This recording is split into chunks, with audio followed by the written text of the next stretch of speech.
Professor, o seu microfone está desligado, eu acho. A gente não está ouvindo. Obrigado. Agora sim? Agora sim. Ok. Então, o que eu estou planejando para hoje é a gente fazer alguns exercícios de fixação sobre a aula passada, né, sobre o spin. Na aula passada também definimos, então, o momento de dipolo magnético, né, tanto para o movimento orbital quanto de spin do elétron, e a consequência disso é que o elétron, tanto no seu movimento orbital quanto no seu movimento de spin, né, funcionam como ímãs, né, ou seja, estão propensos à interação com campos magnéticos externos, né. Hoje a gente vai fazer um exercício sobre isso, bem especificamente, e a gente vai analisar a questão do momento angular total, né, que é a soma do momento angular orbital com o de spin, né, como é que acontece o aparecimento de um novo número quântico, que é o número quântico J, né, o momento angular total, e também como é que é a interação spin-órbita. Eu já comentei na aula passada que, mesmo se eu não tenho campo externo, né, magnético externo sobre os átomos, o próprio núcleo fornece um campo intenso, né, magnético, que a gente vai analisar, que é a interação spin-órbita. Mesmo se eu não tenho campo externo magnético, ainda assim eu vou ter uma separação dos meios de energia, né, do espectro, devido à interação dos elétrons, de suas órbitas, com o campo magnético criado pelo núcleo, né, o núcleo em que eles estão orbitando. Então, a primeira metade é só revisar o que a gente viu da aula passada e fazer alguns exercícios de fixação. Então, para lembrar, a gente estava analisando a questão da definição do spin, né? Então, não tem grandes novidades do ponto de vista do que é o spin, né? É um momento angular relativo a giro no próprio eixo. Eu analisei a questão da limitação, né, dessa abordagem semiclássica, ou quase clássica, né?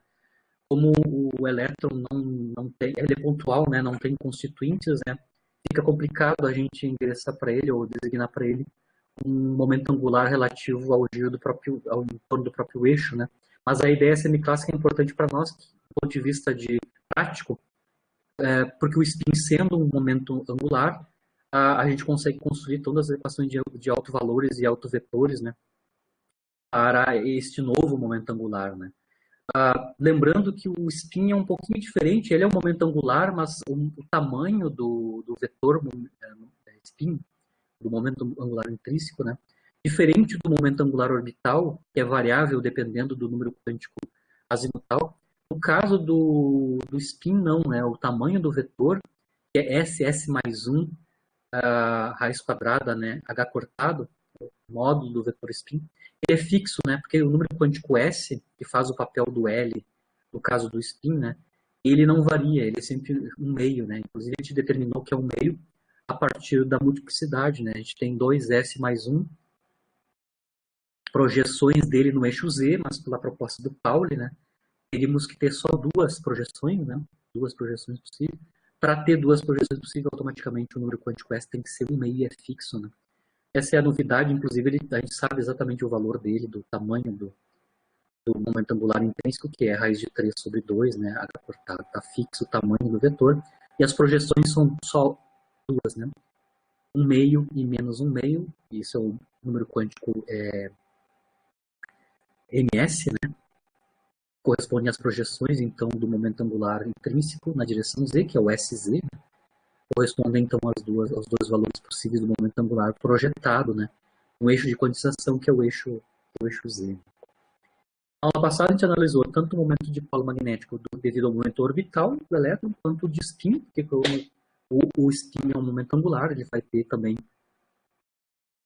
um momento de dipolo associado, né? No caso do momento de dipolo magnético do spin, do elétron, ele é anômalo, né? No sentido que o valor experimental esperado para o μ, né, o momento magnético do dipolo associado ao spin, é um fator 2 comparado com o esperado só usando os números quânticos, né?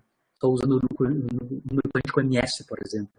Só tem dois valores, que é um meio e mais um meio, né? Então, o μ associado ao spin, o momento de dipolo associado ao spin, tem um valor experimental que é duas vezes o valor esperado em mecânica quântica não relativística, que é uma cópia da álgebra do momento angular.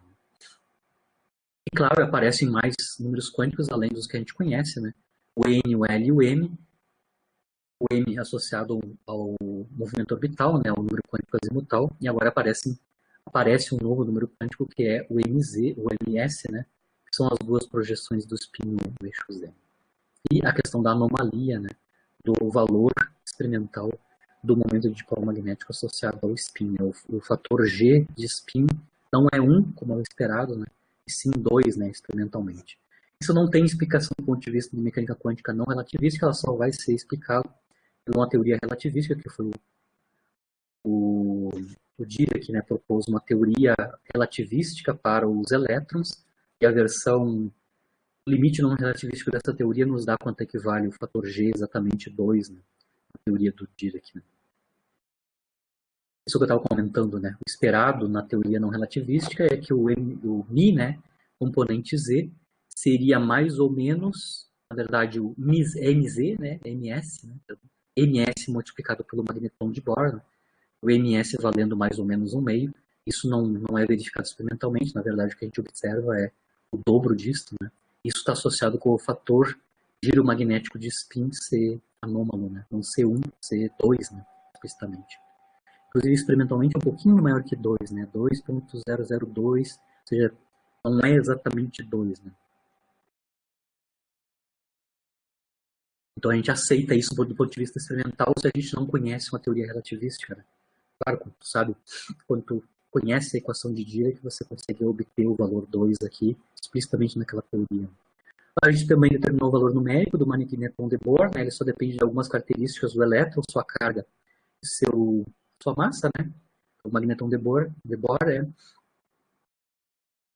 é o módulo da carga do elétron, H cortado, dividido por 2 vezes a massa do elétron, né? Isso em unidades SI e tanto em eletrovolts, né? Nós calculamos explicitamente no ano passado os valores. Né?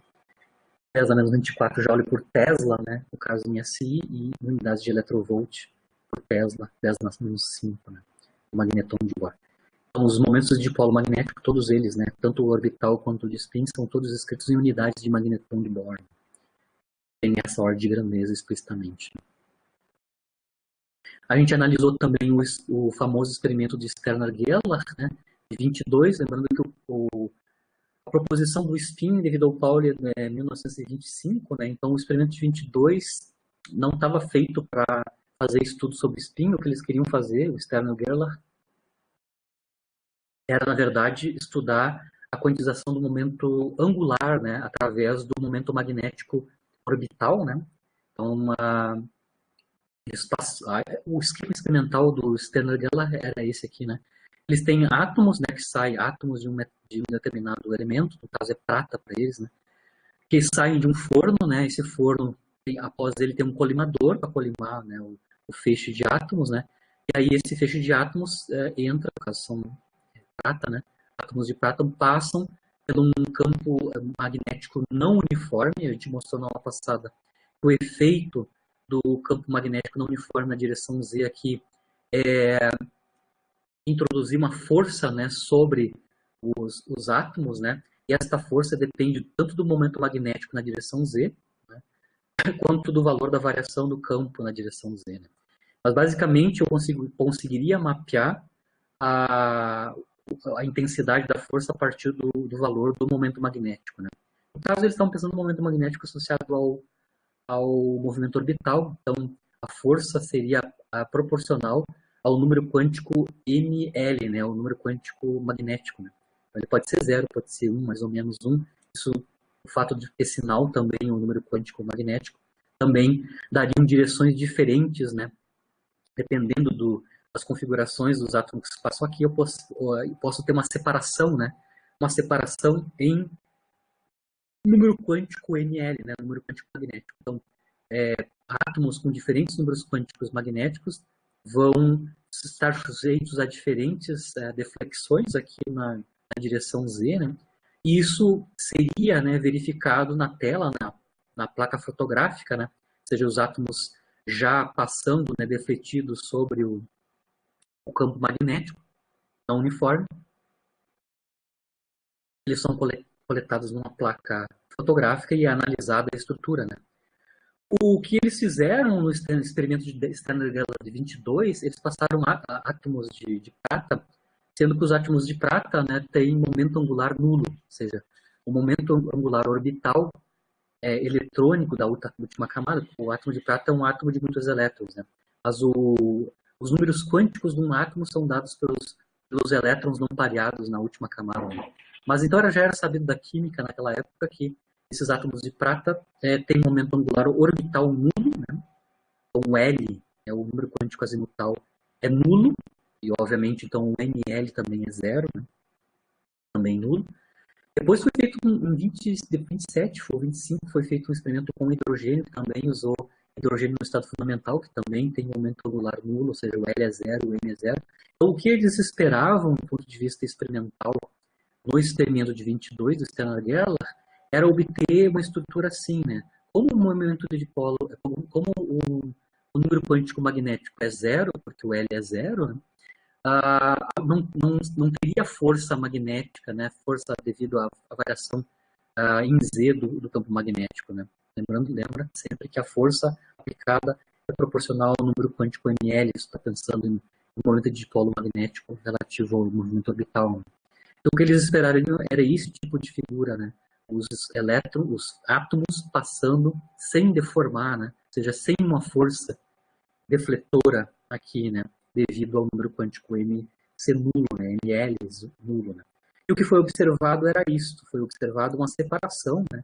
Não esta figura que era esperada teoricamente, mas uma separação. Essa figura, né? Esse achado experimental, né? D22 não tinha explicação teórica. O esperado era isso, e apareceu isso. Tá? A posteriori, né, você pode entender, pode interpretar o experimento de Stern-Gerlach já à luz da ideia de spin, né? Essa figura aparece desse jeito quando os átomos de prata cruzam aqui, com deflexão, porque como o momento de polo magnético orbital é nulo, o único momento de polo que vai acontecer, vai ocorrer, né, que existe para esses átomos enquanto eles estão passando aqui pelo campo não uniforme, é o momento de polo associado ao spin. E o momento de polo associado ao spin depende dos valores do ns. Só que o ms não tem valor nulo. O ns vale mais um meio ou menos um meio. Ou seja, sempre átomos que têm momento angular nulo orbital vão ter momentos de dipolo magnético não nulo associado aos seus spins, inclusive uns para cima e outros para baixo, né? Momento de polo associado ao número quântico ms mais um meio e momentos de dipolo associado com o momento magnético, o número ms menos um meio. Então é natural ter uma deflexão e nenhum meio, né? A deflexão ocorre porque vai haver forças deflexionando, né, a trajetória dos átomos devido à interação diferente, né, a força diferente em sentido, quando a gente considera os dois números quânticos ms, né, para a projeção do spin na direção Z. Então, a gente consegue interpretar a posteriori, né, o resultado do experimento de Stern-Gerlach, e hoje em dia ele diz é o experimento que provou a existência do spin. Na verdade, não, né? Eu até citei um artigo da Revista Brasileira de Ensino de Física, do professor da USP, muito famoso na área de ensino, né? Eles analisam essa questão, né?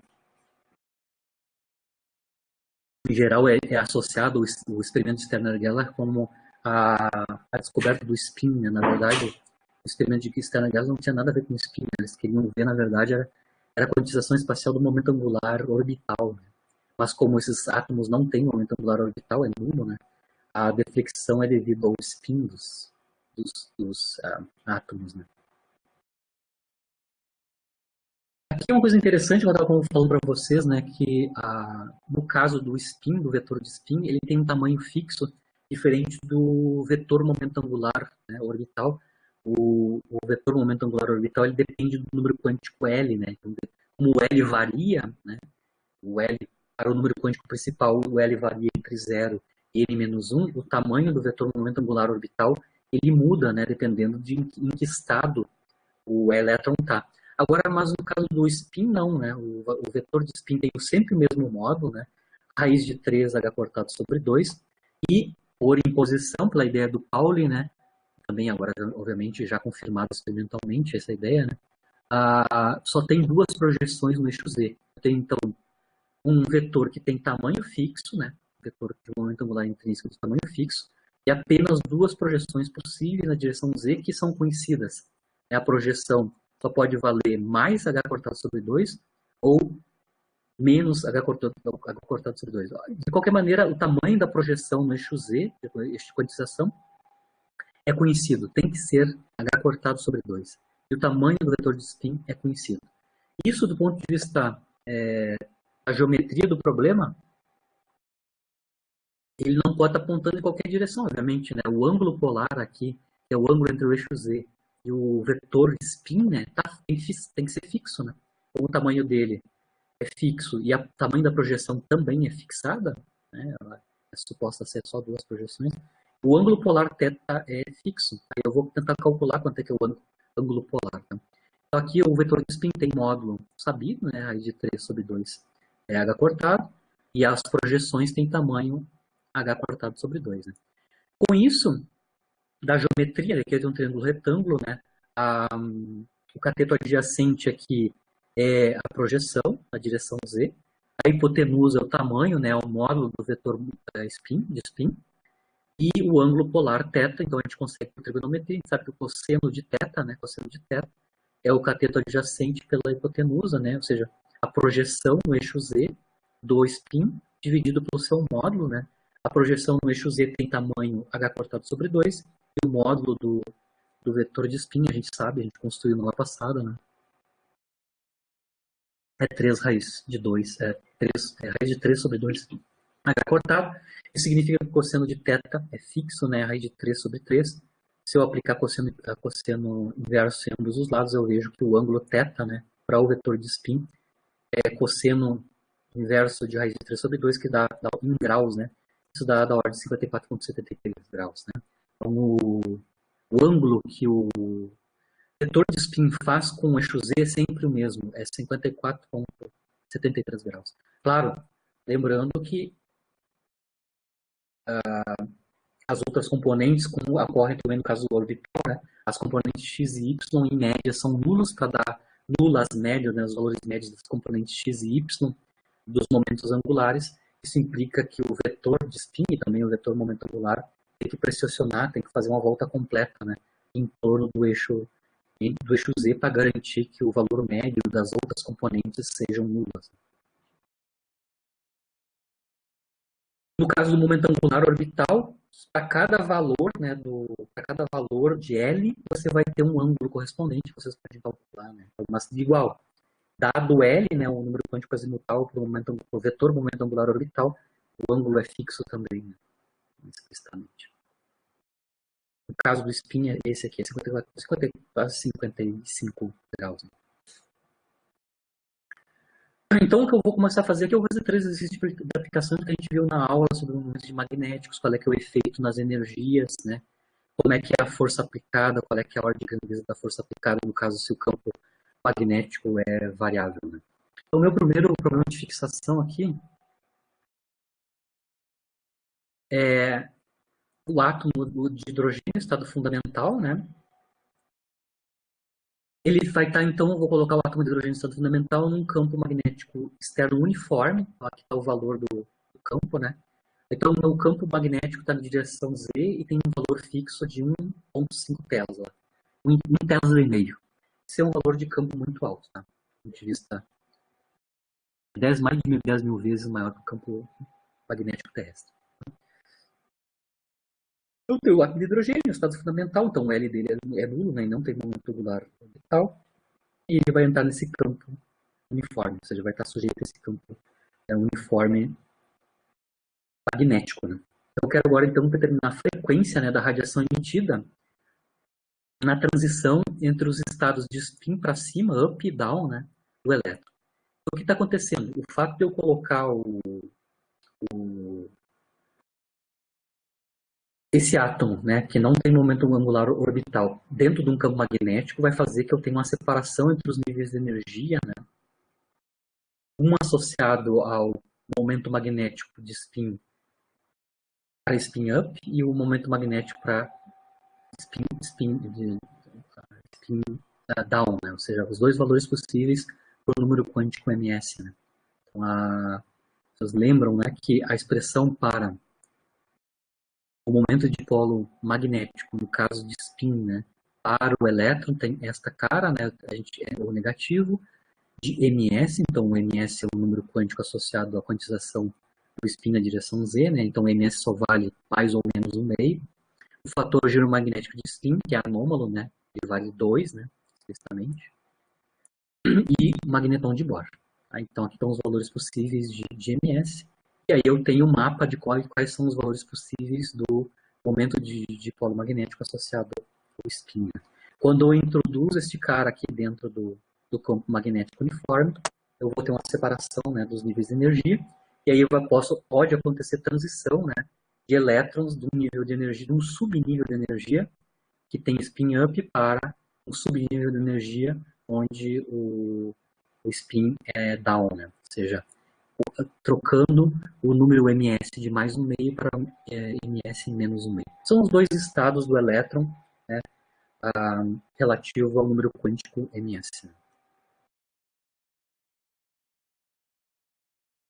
Então, o que está acontecendo é a emissão de um fóton, né, quando eu passo de um nível para outro, de um subnível para outro, quando eu apliquei o campo magnético sobre um elétron no átomo de hidrogênio em estado fundamental. Né.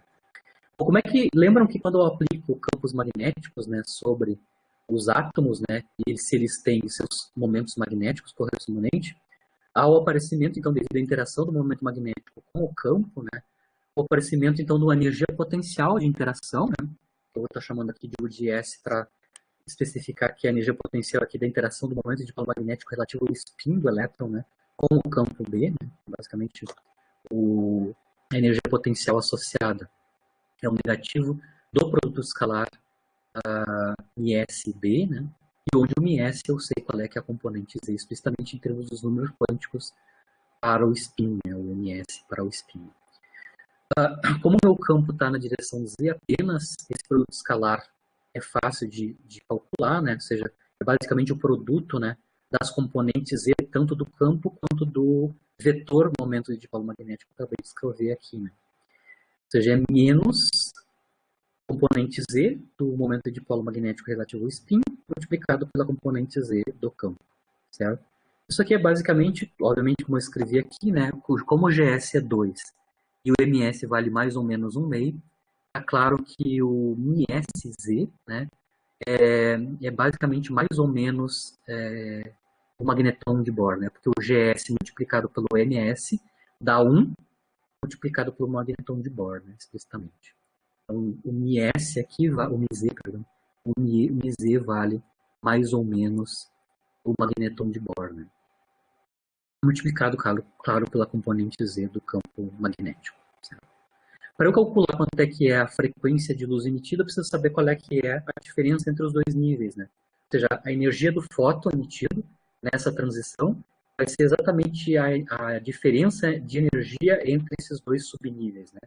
Onde o elétron está com spin up e onde o elétron está com spin down, forma do seu quântico ms. Eu preciso calcular quanto é que a variação, né, da energia potencial associada a esses dois estados de spin do elétron. Né? Então, o meu delta U, que é o delta U de S, né, é a variação dessa energia potencial associada ao acoplamento, né, ou à interação do spin com o momento magnético. Aqui eu vou fazer então a diferença entre energia potencial para spin up menos energia potencial para spin down, né? Coloco explicitamente os valores, né? Quando eu estou com spin down, né, spin up, eu tenho mais MdBz para o valor de US, né? E quando eu tenho spin down, eu tenho então um outro valor possível para o valor da energia potencial, né? Só troca de sinal. Na verdade, as duas energias potenciais mais menos estão associadas com sinais distintos devido ao sinal distinto do número quântico ms. Né? Na verdade, o mais é o estado do spin com ms igual a menos 1,5, né? Para ser positivo aqui no caso. Mas igual, a diferença de energia entre esses dois níveis, né? Entre esses dois subníveis, né? Spin up e spin down, devido à interação com o campo, é duas vezes, né? Duas vezes o magnetron de Bohr, multiplicado pela componente Z do campo magnético, que tem valor de 1,5 Tesla.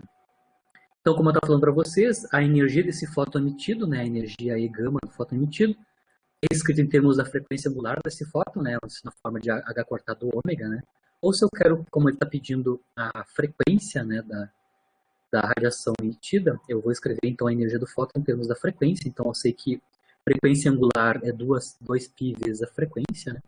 Então a energia do fóton é 2π vezes a frequência multiplicado por H cortado. Essa energia é exatamente a diferença de energia, né, entre os dois subníveis, né, associados aos dois números quânticos, os dois estados possíveis para o spin do elétron, essas duas projeções no eixo Z. Então, está claro aqui que unir a frequência do fóton emitido é a energia desse fóton dividido por 2πh cortado. Né? A energia do fóton é exatamente a variação de energia, eu acabei de calcular, é 2μb/dz, dividido por 2πh cortado.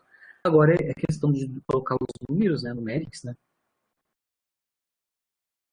explicitamente. Né? Então, a frequência vai ser calculada como sendo 2 vezes o magneton de Bohr. Aqui eu vou usar em unidade de electrovolts, tá? Então é 5,79 10 a menos 5 electrovolts por Tesla, aprendi no ano passado. O campo magnético é 1,5 Tesla, dividido por 2π H cortado. Aqui eu estou escrevendo H cortado em unidades de electrovolts, para eu ter o cancelamento aqui, né, correto? Em unidades de electrovolts segundo, né, 6,58 10 a menos 16 electrovolts segundos. Nós saímos então com a frequência em Hertz, né, em inverso de segundo. Isso é uma frequência alta, né, 4.2, 10 na 10 Hz. É a frequência desse fóton que vai ser emitido, né, quando a gente transita entre os dois subníveis, né, para o elétron no seu estado de energia, né, quando o campo B é ligado. Né. Basicamente o que eu estou mostrando aqui, a frequência do fóton emitido, que é o 4.2 10 na 10 Hz, é quando eu tenho um elétron transitando deste nível, né, para este, onde a diferença entre esses dois níveis, né, é o ΔU que eu acabei de calcular ali. A diferença das energias, né, num nível e no outro, certo? Então, para um número quântico N principal e L, né, então esse risquinho aqui está relativo ao nível de energia associado ao conjunto de números quânticos NL, né? Para um dado um NL, a gente tem duas projeções para o spin, lembrando que o spin então nos introduz um outro número quântico que tem multiplicidade de 2, né? Então, a energia NL, para o estado NL, viram dois estados, né? Um para cada projeção do spin do elétron no eixo Z. E aqui é a representação do que está acontecendo com o spin, né? Lembrando que o vetor de spin roda, né? Tem que rodar precessionando em torno da origem aqui. Eu não falei, mas eu vou comentar aqui que esse tipo de fenômeno, né? Eu tenho um átomo e eu introduzo ele em campos magnéticos. Isso é chamado efeito Zeeman, tá? Efeito Zeeman.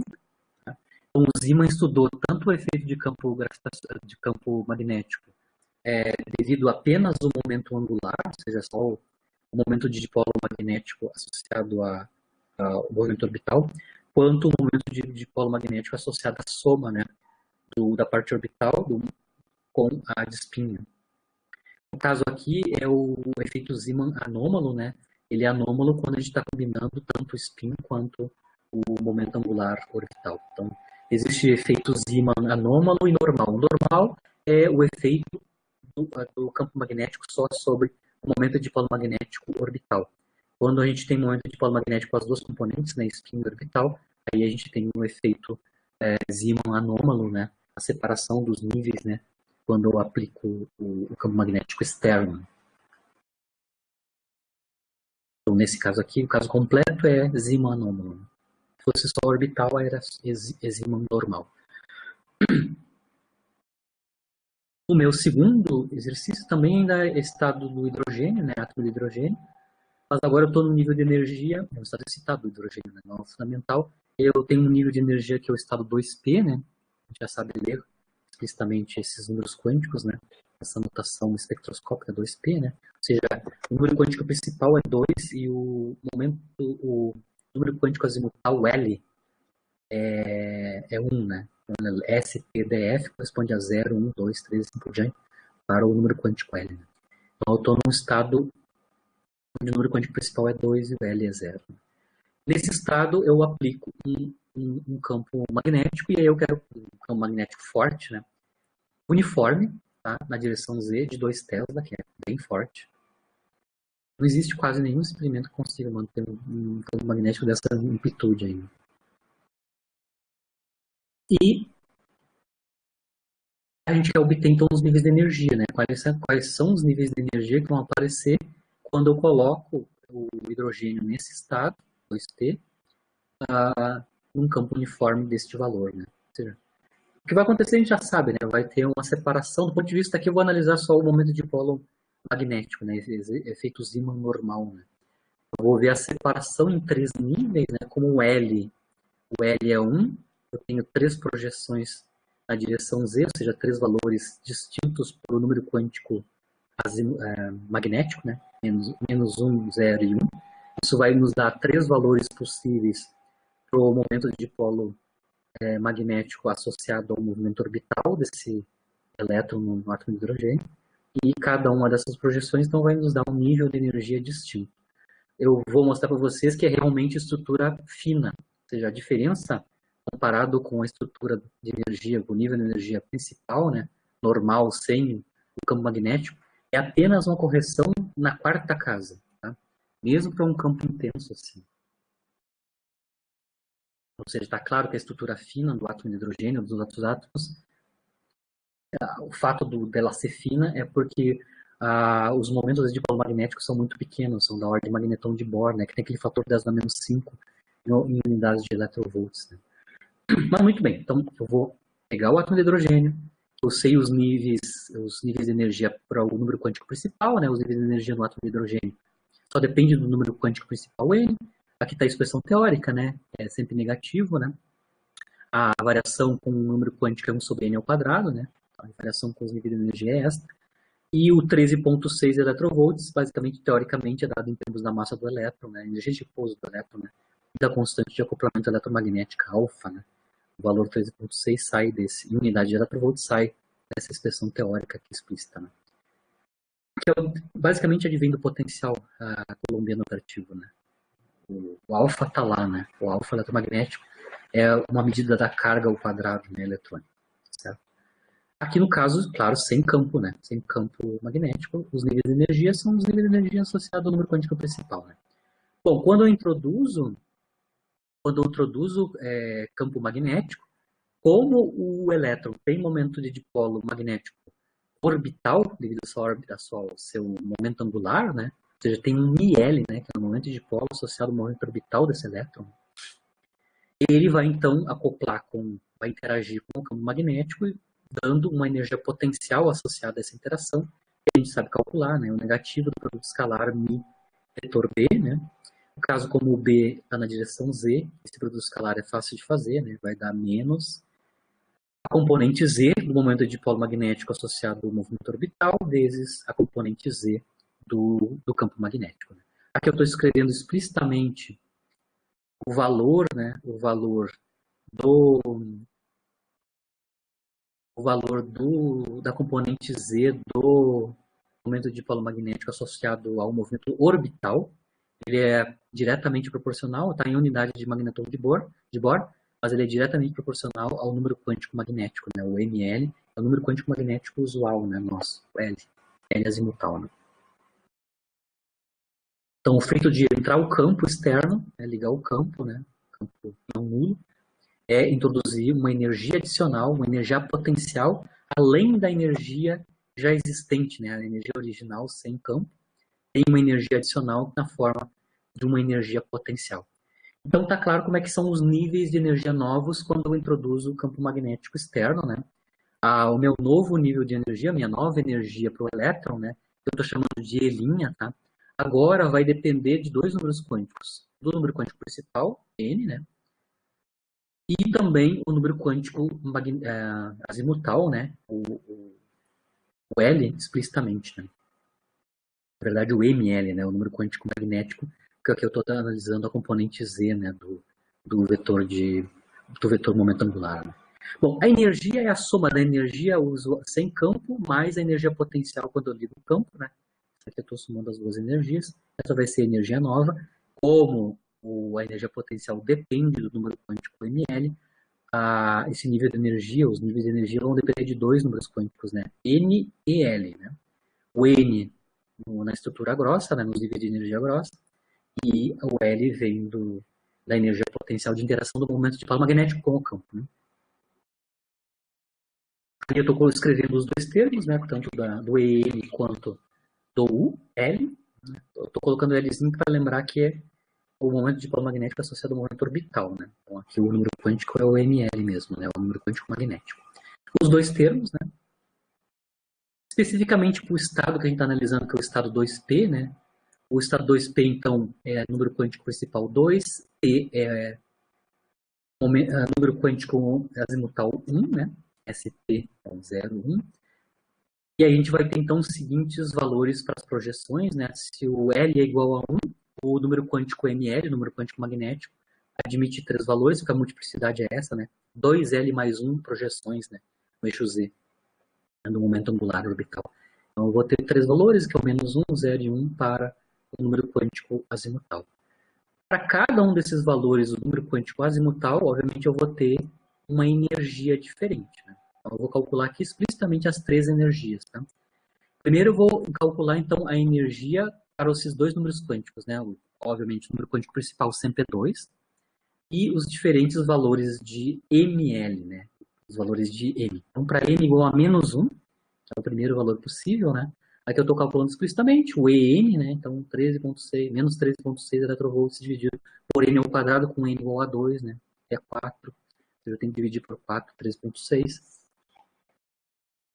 Menos o ML, mas o ML agora é menos 1, então é mais, dá mais. Magneton de Bohr, tá aqui o valor do magneton de Bohr em unidades de eletrovolts, né? E o valor do campo componente Z, que é 2 Tesla. Então aqui eu consegui calcular explicitamente quanto é que é a nova energia quando associada, né, que vai ser aberta, essa estrutura nova de subníveis quando eu introduzo o campo externo constante. Né? O nível associado ao número quântico magnético menos 1 é este aqui em unidade de eletrovolts. Vejam bem, o que está acontecendo? 4.15 é o nível grosso, né, o nível de energia do átomo de hidrogênio sem campo, né, 4.15 é o 13,6 dividido por 4, né, 4.15 eletrovolts. O que está acontecendo, vejam bem, o nível de energia que eu obtenho por introdução do campo magnético depois Tesla aqui, tá? É uma energia menor, né? Uma energia menor que a energia sem campo, né? Mas lembra que a correção aqui é minúscula, né? A correção aqui vai acontecer no nível sem campo, né? O 4.15, vai acontecer só na quarta casa decimal, né? 0,0001 eletrovolt de diferença. Ela vai aparecer na quarta casa decimal. Então, justamente, é daí que vem a tal da estrutura fina, né? A estrutura fina são pequenas diferenças, né?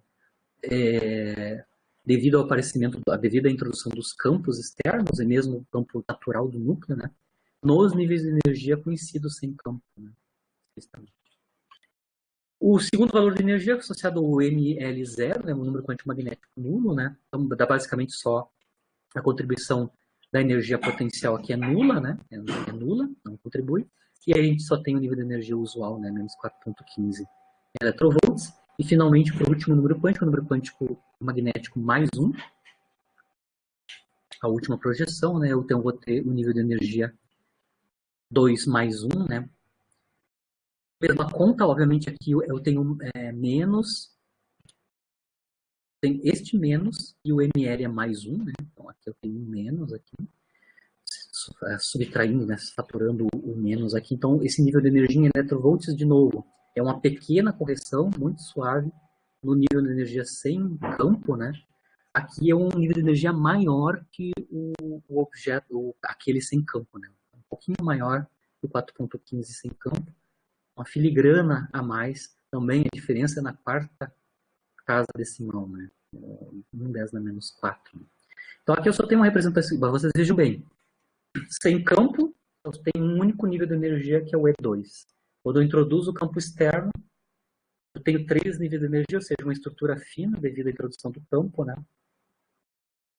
Que tem esta cara. Lembrando que a estrutura é realmente muito fina, é muito pequena a correção nesses 3 níveis, né? Nesses 3 subníveis. Aqui, claro, a escala está bem ampliada, né? Mas vou mostrar aqui o que eu estou fazendo. Então, sem campo magnético, no magnetic field, né? A gente só tem um nível de energia, né? Ou seja, que corresponde, então, para uma transição. Por exemplo, aqui, esse nível que eu estou fazendo é o imediatamente superior, é o primeiro estado excitado do átomo de hidrogênio. Este cara aqui. Então, eu tenho o primeiro estado, que é o estado fundamental, que é o 1s do átomo de hidrogênio, sem campo. E o próximo nível de energia, que é o estado excitado, que é o 2p, né? Eu posso ter transições, tanto de excitação quanto de excitação, né?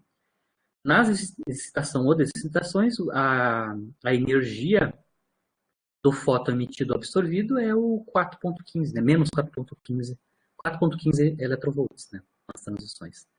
Mas, quando eu abro o campo, o nível 2P, né? Ele abre em 3 subníveis, né? Eu acabei de calcular. Aqui está exagerado, né? Na verdade, eles são muito próximos, né?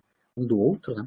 A gente pode ter transições do estado fundamental, não direto para o estado P, mas para os 3 subníveis, né? Obviamente que transições do estado fundamental, tanto de excitação quanto de excitação, né? Do estado fundamental para um desses subníveis, a energia do fóton emitido é diferente. É daqui que a gente consegue obter a estrutura fina do espectro, né? Porque os experimentais então medem o espectro, por exemplo, aqui o espectro de um átomo de hidrogênio é sujeito a um campo magnético externo, né? As linhas lá que aparecem no espectro, está representado pelo esse esquema aqui, né? Corresponde às 3 possibilidades de transição, né? Ou seja, tem que ter 3 frequências ou 3 comprimentos de onda dos fótons emitidos nas transições, né? Ou absorvidos nas transições, né? Então tem uma mudança devido ao aparecimento do campo magnético, abre então em subníveis, né? E a quantidade de subníveis, claro, quando eu vou para níveis mais altos, obviamente como o ml vai subir, né? O ml é sempre entre menos L e L, então a multiplicidade é 2L mais 1. Se eu vou aumentando o número quântico azimutal, eu vou ter mais projeções, eu vou ter mais subníveis, quando eu vou subindo, né, na estrutura de níveis de energia para os estados excitados para o átomo de hidrogênio. Então, lá para os estados F, por exemplo, B, o número de subestruturas que eu vou ter aqui é bem grande. E finalmente eu vou voltar ali ao experimento do Stellar Guerra, lá, lembrando o que é, eu expliquei que o experimento a princípio é passar átomos, né, por campos magnéticos variáveis. No caso aqui, o efeito Zima para campo magnético uniforme, né? O único efeito é aquilo que eu falei na aula passada, né? No caso do spin, é precessionar o spin, né, em torno do eixo Z, e no caso do momento angular é fazer com que ele alinhe, né, o momento de dipolo magnético com a direção do campo uniforme. Quando a gente introduz campo variável, aí existe força sendo aplicada, né, sobre as partículas, né, devido à interação do momento de dipolo magnético com o campo Z variável.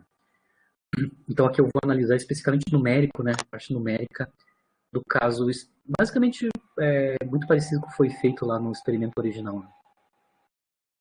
Então aqui eu estou com um experimento tipo Stern-Gerlach, ou seja, com todo aquele esquema, né, passagem pelo um ímã, né, onde eu só tenho variação na direção Z do campo magnético e campo magnético uniforme no plano XY, né.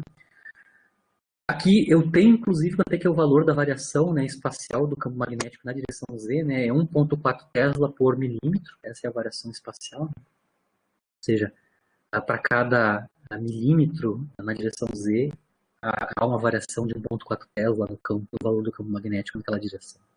Então eu tenho o valor da derivada de B relativo a Z, né, a coordenada Z, numericamente, né, 1,4 Tesla por milímetro. E os átomos aqui, no caso, são átomos de prata, né, explicitamente, mas aqui a distância que eles vão percorrer dentro do campo magnético, né, que eu vou chamar de L, dentro do eletroímã, né, é 13,5 centímetros. Então é bem curto, né? 13,5 centímetros, L. E a velocidade mais provável, né, dos átomos emergindo do forno, ou seja, quando eles são colimados e entram no campo magnético, né, é de 750 metros por segundo. É uma velocidade bem grande, certo? E aí eu quero encontrar qual é que é a separação, né, dos dois feixes, né, depois que eles passam pelo campo B. No caso aqui, a separação dos dois feixes, eu estou me referindo a que esse átomo aqui de prata não tem momento angular, ou seja, ele não tem momento de polo associado ao movimento orbital, ele só tem momento de polo magnético, só tem duas componentes na direção Z, né, esse momento de polo associado ao spin, e aí eu quero saber qual é que é a deflexão em torno do ponto central, né, lá na chapa fotográfica, né? Qual é que é a distância relativa ao centro da chapa fotográfica, né? Ou seja, do feixe incidente, né? Quanto defletiu, né? Quanto é que é o valor específico da deflexão, né? Então aqui a gente está usando átomos de prata, que é justamente do Stern-Geller, né? A massa do átomo de prata é 1,2, 1,8, quase 2, 10 a menos 25 kg. E o seu momento de polo magnético, né? A menos do sinal, a gente conhece, né? É da ordem de 1 magneton de Bohr. Né? Só vou voltar aqui para a gente entender o que está acontecendo, né? Do ponto de vista experimental, né? Então, saem do forno aqui os átomos de prata, são colimados, e aí eles entram aqui com velocidade de 750 metros por segundo. O tamanho aqui L do ímã, do eletroímã, aqui é 13,5 centímetros, né? Quando eles passam por esse campo uniforme, que é 1,4 Tesla por milímetro, a variação, eles são defletidos. Obviamente, uns vão ser defletidos para cima, outros para baixo, porque são os diferentes sinais, né, para o momento de dipolo magnético na direção Z, né? Aqui, ó, basicamente. Ou seja, o momento de dipolo na direção Z só tem dois valores, né? Mais ou menos magneton de Bohr. Certo? E aí eles são coletados aqui na placa. O que eu quero calcular, na verdade, é isso daqui, né? Qual é que é a distância a partir do centro, qual é que é o DZ, né? Qual é que é a deflexão relativa à direção de incidência, né? Dos átomos que são defletidos, tanto para cima quanto para baixo. Né? Lembrando que os átomos de prata não têm momento angular orbital, só tem de spin. Né? Então a deflexão é devido à força devido à interação com o momento magnético de spin. Vamos lá. Aqui são os dados do problema, e no caso aqui eu vou obter a deflexão por nRUV, né? Porque como eu vou ter força aplicada, né? A força na direção Z é conhecida, na aula passada a gente mostrou explicitamente, né? A força é menos o gradiente da energia potencial, né?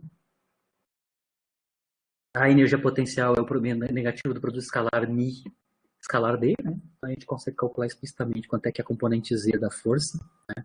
Que é a única componente onde o campo é variável, né? Que é derivado do campo na direção XY é nulo, não vai ter campo, não vai ter força aplicada nessas direções, né? Então a única força aplicada é na direção Z.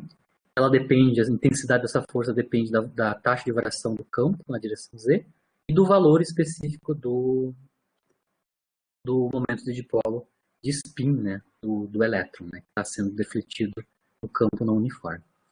Se eu tenho a força, como essa força é constante, né? Porque o μ é constante, a taxa de variação de B é uma constante, significa que a força é constante, então esse elétron, né? Enquanto ele passa pelo campo magnético não uniforme, dentro do ímã ali, né? Ele está sujeito a uma aceleração constante, que a gente consegue calcular explicitamente, né? A razão entre a força, o módulo da força na direção Z aplicada sobre cada um das componentes dentro do μ, dividido pela massa, nos dá o valor de A. Então, eu consigo escrever a aceleração deles, né, dos átomos, em termos do valor do momento de dipolo magnético de spin, da variação do campo e a massa dos átomos, né, que estão sujeitos ao campo não uniforme. Se eu tenho a aceleração, a deflexão na direção Z, que eu vou chamar de delta Z, né, a variação em Z, é obtida a partir de cinemática do nRUV, né, com aceleração constante na direção Z, obviamente. O tempo de voo, né, o tempo que os átomos ficam dentro do campo magnético não uniforme,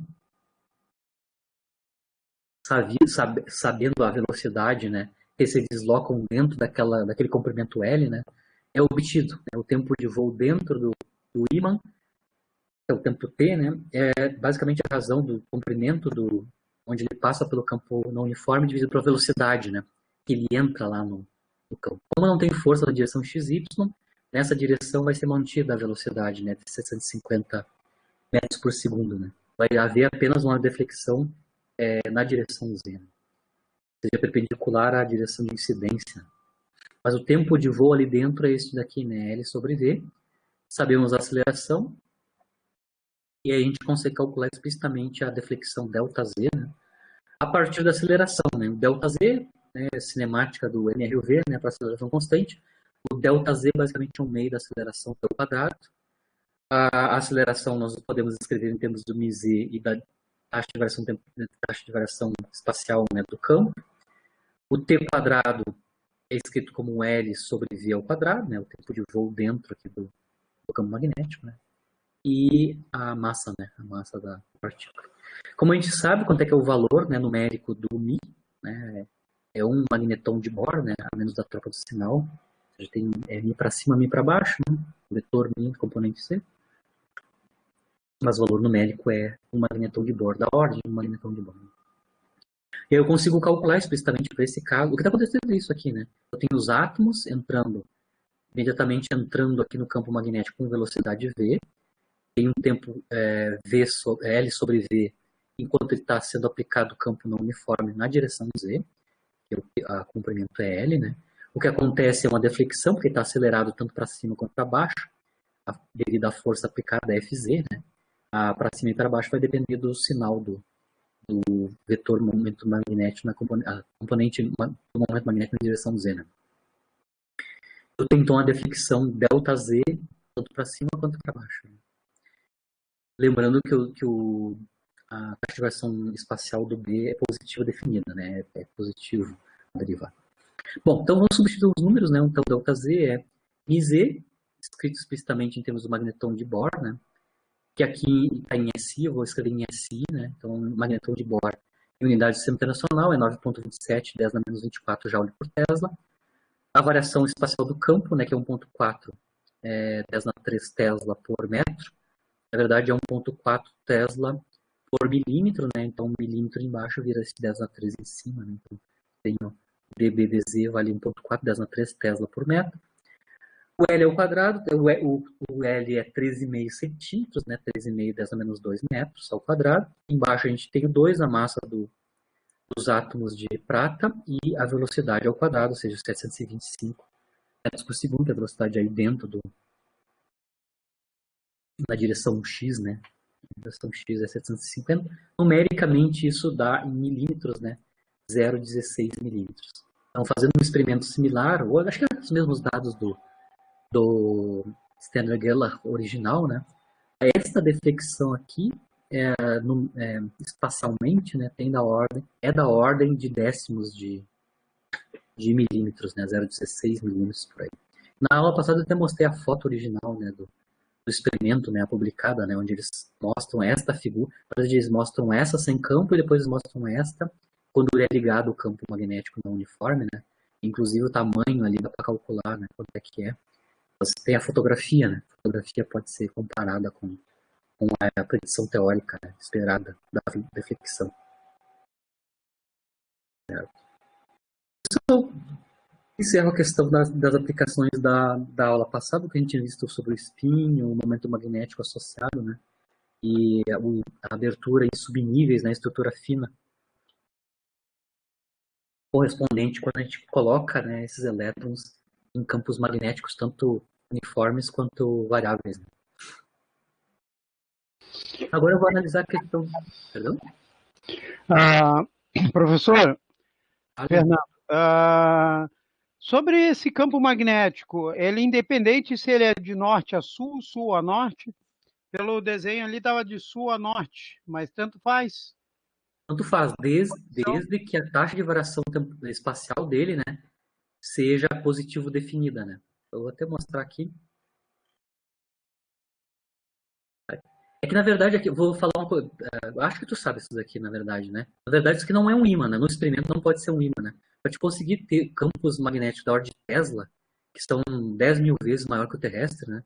Na verdade não é um ímã, né? É um eletroímã, claro que constrói um campo, né? Um campo magnético aqui, só que ele quer que a taxa de variação espacial do campo seja positiva, né? Então, o campo sobe de valor a cada milímetro. Vou mostrar aqui o valor. Tá, mas o sentido do fluxo do campo é sempre o mesmo. Sempre o mesmo, é para cima, né? K. Direção K. Aqui no desenho tá claro, ó. É nesta direção, né?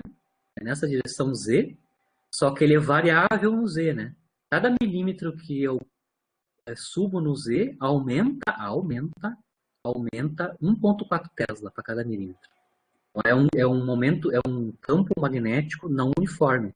Ele muda de valor, o módulo dele, né? Muda de valor a cada valor de Z, né? Cada vez que eu subo ali, né? Em diferentes Zs, né?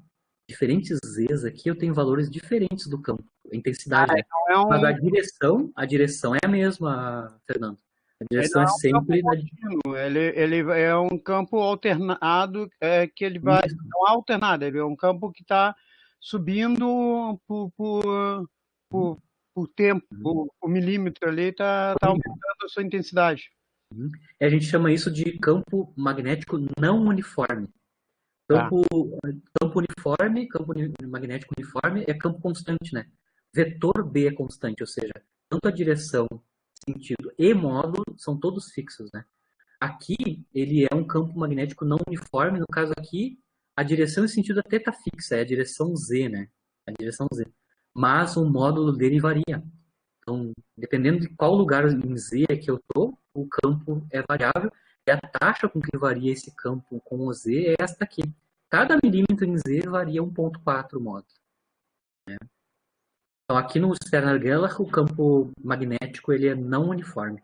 A direção é a mesma, sempre fixada, né? Aí é relativamente, aí sim, tem a ver com os polos do ímã, né? Mas o valor dele, o valor numérico é diferente, né? Ele varia no eixo Z. Tá, ok, obrigado. Feito campo magnético não uniforme. É isso aí. Então eu vou para o conteúdo da aula de hoje, que é a questão do momento angular uniforme. Lembrando que o spin também é um momento angular, né? Então, lembrando que se eu tenho um objeto que tem tanto o momento angular orbital quanto o de spin, o momento angular intrínseco, em mecânica clássica, o momento angular desse sistema, né, ou dessa partícula, né, desse corpo rígido de mecânica clássica, né, é a soma do momento angular orbital e do de spin, né. Se eu for para a mecânica clássica, trabalhar com corpo rígido, por exemplo, a Terra é o caso, né, existe um momento angular total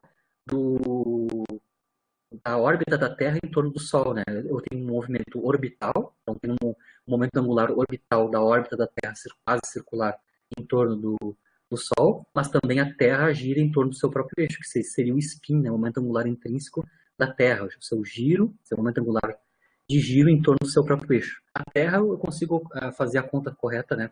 E lembrar que ela pode ser pensada certamente como um corpo rígido, né? Ela tem dimensão e aí a gente consegue calcular o valor do momento angular de rotação em torno do seu próprio eixo apenas multiplicando o momento de inércia, né, pela velocidade angular de rotação. Né. Claro que nós temos aquela problemática de passar do semiclássico ao clássico para o caso de partícula elementar, né, a partícula subatômica, onde nós temos dimensão extremamente pequena e a analogia clássica vai perdendo um pouco, né, o sentido, né, mas classicamente a gente está entendendo o que está acontecendo do ponto de vista do spin.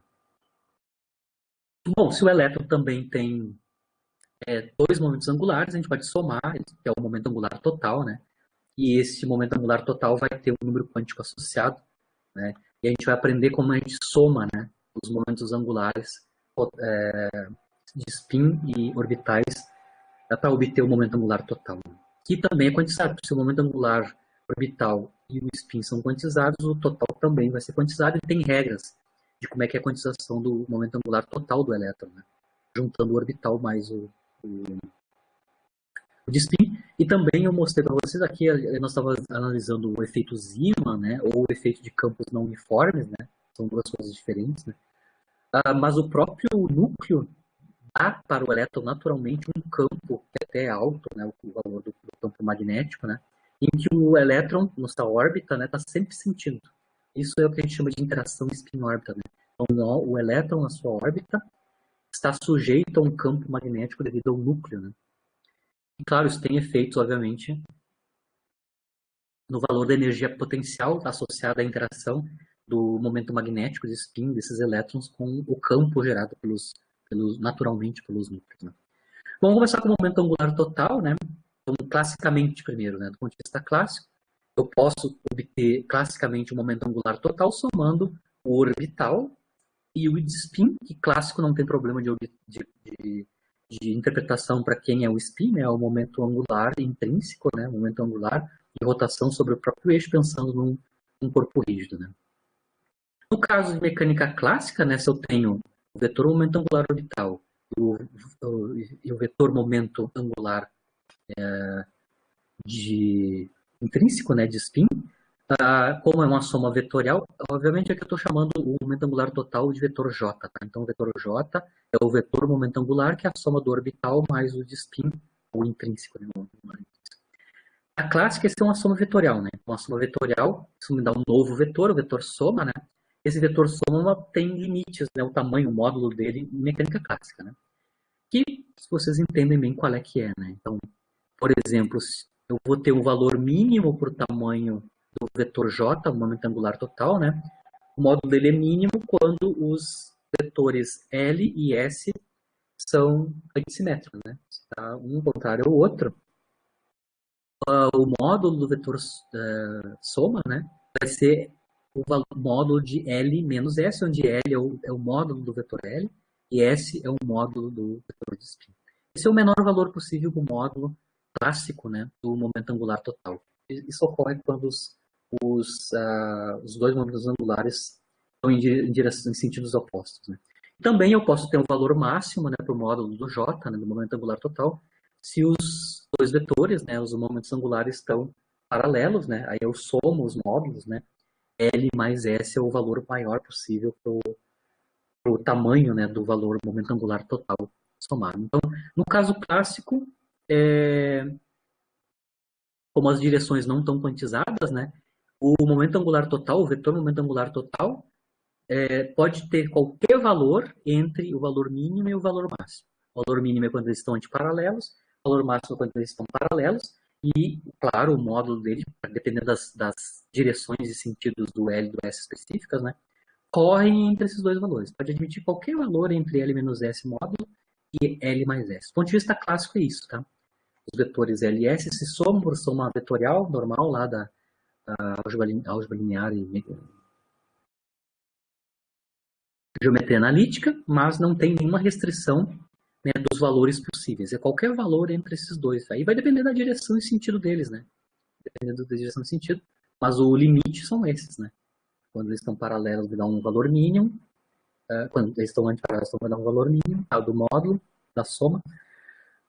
E quando eles estão paralelos, vai ter um valor máximo. Então, o momento angular total vai ter um módulo que está entre esses dois valores, né? Claro que o problema aqui em mecânica quântica fica um pouquinho mais complicado, porque ambos, né, tanto o momento angular orbital quanto o de spin, são quantizados, eles não têm valores quaisquer, né? Inclusive as direções. Além dos seus módulos estarem fixados pelos números quânticos, né, tanto o L quanto o S, né, as direções espaciais desses vetores estão trancadas, né? Eu até fiz aquele exemplo do spin, né? O spin está trancado, né? É o 54 graus, é a direção que ele faz com o eixo Z, não pode sair dali, né? Ele só gira, né? Precessiona em torno do eixo Z, mas o tamanho dele está fixado e o ângulo polar ali está fixado, tá? Com duas projeções conhecidas. A mesma coisa no momento angular orbital, dependendo do tamanho do valor do momento do número quântico L. O L, né, o vetor momento angular, tem vários tamanhos, mas dado o número quântico azimutal, o tamanho do L está fixado e ele está congelado angularmente também, porque eu tenho um ângulo fixo, porque as projeções possíveis são conhecidas. Né? Então tem um problema aqui quando eu vou fazer soma de momento angular no caso de mecânica quântica. Eles são quantizados e eles são estáticos, na final das contas. Tem direções espaciais definidas que tem que ficar, né? Tanto o L quanto o S. Então, eu vou explicar de duas maneiras. A maneira mais simples, que eu chamo de trivial, né, de como é que eu vou somar, né, obter os módulos do momento angular total quântico, né, e depois como é que é a coisa menos trivial, que é mais complicada, que é entender que esses dois vetores aqui, no caso quântico, têm tamanho fixo e também direções espaciais fixadas pelos números quânticos L e S. Então, vou começar com os valores do momento angular, o seu módulo, né? O módulo do momento angular total. Lembrando, independente de quem é o nome, isso é uma frase geral, né? Se eu tenho um momento angular em mecânica quântica, independente se é de spin, se é orbital ou total, sempre os seus autovalores, né, vão ter esta cara, né? Raiz quadrada, o módulo desse momento angular, né, vai ser raiz quadrada do número quântico associado a esse momento angular, vezes esse mesmo do valor mais 1 em unidades de H cortado. Então, é natural, por exemplo, o módulo em mecânica quântica de L é raiz quadrada de L mais 1, H cortado.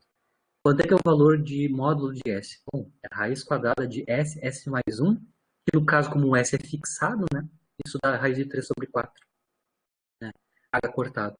Aqui é a mesma coisa, o vetor momento angular total, que é a soma do L mais S, também em mecânica quântica vai ter que ter esse módulo, né? Em termos de um novo número quântico, claro que é o número quântico J, que é o número quântico associado ao vetor momento angular total J.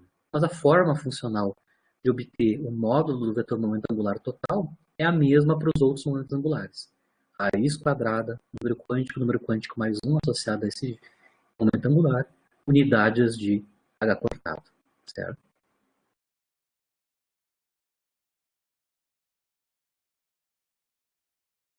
O J no nosso caso, que é o valor do momento angular, o número quântico associado ao valor do momento angular total, né?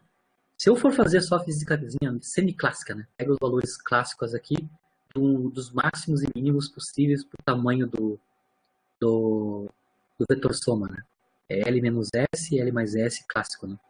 A mesma coisa acontece aqui do ponto de vista quântico, né? O número quântico J aqui, né, está associado ao momento angular total, ele varia entre módulo de L menos S e L mais S, onde L e S são os números quânticos associados ao momento angular orbital e o spin, o momento angular intrínseco. Então, esse valor de J, o número quântico J, que é o número quântico associado ao momento angular total, né, varia neste range. Ele é muito parecido com o que acontece com o número quântico magnético, né, lá no átomo. Né? Então aqui o J vai ter que correr entre esses dois caras. Né? Claro que o L caracteriza o tamanho do vetor momento angular orbital e o S caracteriza o tamanho do vetor momento angular intrínseco ou spin. Certo? Se eu tenho um número quântico J, claro, eu sempre posso projetar esse vetor, né, esse vetor momento angular total no eixo Z. Ele vai também ser quantizado, claro, né? Eu vou ter então a componente Z do momento angular total, que é o JZ, né? Em unidades de H cortado, ele também vai ter o número quântico N associado a ele, né? Então, quando eu projeto o momento angular orbital no eixo Z, eu tenho a quantização da componente Z daquele momento angular.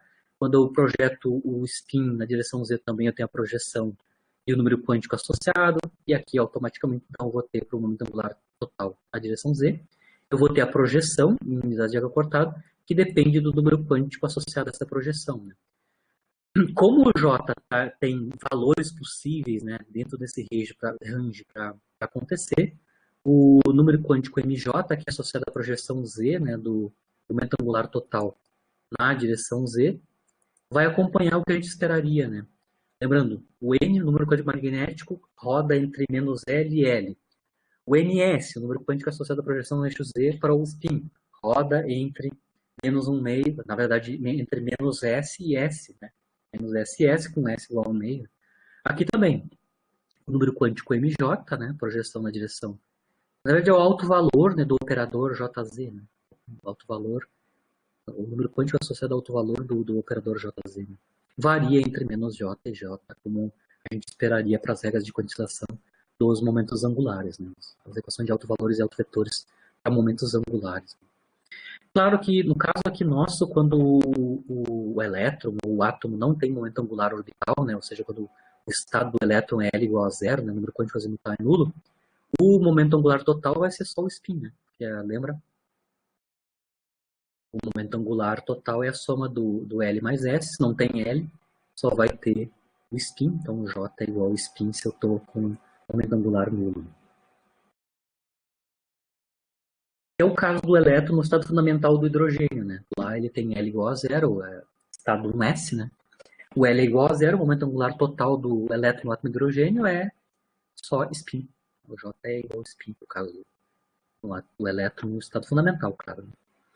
Aqui é só para mostrar para vocês a questão de como é que eu represento de maneira simplória, né? No plano, né? As somas, né, do L e do S, né? Vocês já viram por que o S está sendo apresentado assim, né? A oblíquo assim para cima e oblíquo assim para baixo, simetricamente, relativo à horizontal, né? São justamente a representação do vetor spin, como eu mostrei lá no início da aula, né? O tamanho do vetor é fixo e ele tem aquele ângulo de 54, né, graus que é fixo, né? Então, as duas projeções possíveis para o spin são essa, né? Vai dar a projeção spin up e a projeção que vai dar spin down de projeção, né? No SZ, explicitamente. Aqui eu estou combinando esse vetor com o L correspondente, né? Aqui, claro, estou roubando, estou botando o L paralelo com o eixo Z, né? Na verdade, não é assim, né? Ele também é um vetor oblíquo, né? Dependendo do número quântico L. Mas aqui eu consigo ver que eu posso ter, na soma, eu posso ter um vetor momento angular J, que é maior, né, que os caras individuais, né? E menor, no caso, né, quando eu tenho o S sendo a projeção na direção Z associada à projeção spin down, né? Basicamente. Então aqui eu vou só calcular alguns valores dos números quânticos novos, né, que é o J e o MJ, associado ao momento angular total, né, no caso nosso, né. Então, por exemplo, quando L é igual a 1, né, o número quântico azimutal é 1, então aqui eu tenho um momento angular orbital não nulo, né, o valor de J só tem dois valores possíveis, lembrando que o J tem que correr entre módulo de L menos S e L mais S, né? Então, só tem dois valores possíveis, né? Vamos começar com o mais baixo, né? Módulo de L menos S, onde S é 1 meio, né? Número quântico spin. Isso dá 1 menos 1 meio, que dá 1 meio, né? Aqui no caso não precisa trocar, não, o módulo não interessa, né? Por exemplo, se eu tivesse L igual a 0, né? Aqui eu teria que tomar um módulo, né? Mas se L é 1, então eu tenho 1 meio aqui dentro, tem um dos valores possíveis para o J, número quântico J, associado ao momento angular total. E o outro valor possível é L mais S, né? L mais 1 meio. Isso dá 3 meios, né? 3 meios. Não tem mais nada entre um e outro, né? Ou seja, o somado do menor ao maior, eu tenho o fator 1, né? Somado do fator 1. São os dois valores possíveis. O valor de J, o número quântico associado ao momento angular total, se o L, né, o número quântico azimutal for 1. Então o J vai ter que sempre rodar entre módulo de L menos S e L mais S. Onde L e S são os números quânticos que a gente já conhece para o número quântico azimutal e o de spin. Lembrando que os módulos dos vetores, tanto do L, o S e o J, a gente conhece, né, são proporcionais aos números quânticos associados com eles, né, L, S e J, né, em unidade de H cortada. Aqui, eu obtive dois valores, né, um máximo e um mínimo, 1 meio e 3 meios para o J. Né? Aqui a gente vai fazer uma nomenclatura que é fake, na verdade eles não são paralelos, né, eles têm orientações fixas e não paralelas, e não antiparalelas, né, mas aqui a gente vai associar, quando dá o maior valor possível para o J, a gente vai assumir que os dois momentos angulares, tanto de spin de momento angular, são paralelos, né? E não é verdade, né? A gente sabe que esses vetores eles vão dar o máximo valor para o J, mas isso não significa que eles são paralelos, né? Justamente porque em mecânica quântica as direções deles estão fixadas pelos números quânticos, né? Estão fixos no plano, né? E estão rodando, inclusive, em torno do eixo Z. Mas então, toda vez que o J deu o valor máximo, que é L mais S, a gente vai dizer que os vetores L e S estão paralelos, né? E se der o valor menor, que é o módulo de N-S, a gente vai dizer que eles estão antiparalelos, né? Certo?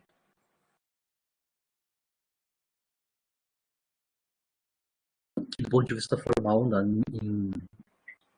em vetores não é verdade. Né? Os vetores não estão realmente... Eu vou mostrar aqui por que eles não estão realmente paralelos nem antiparalelos.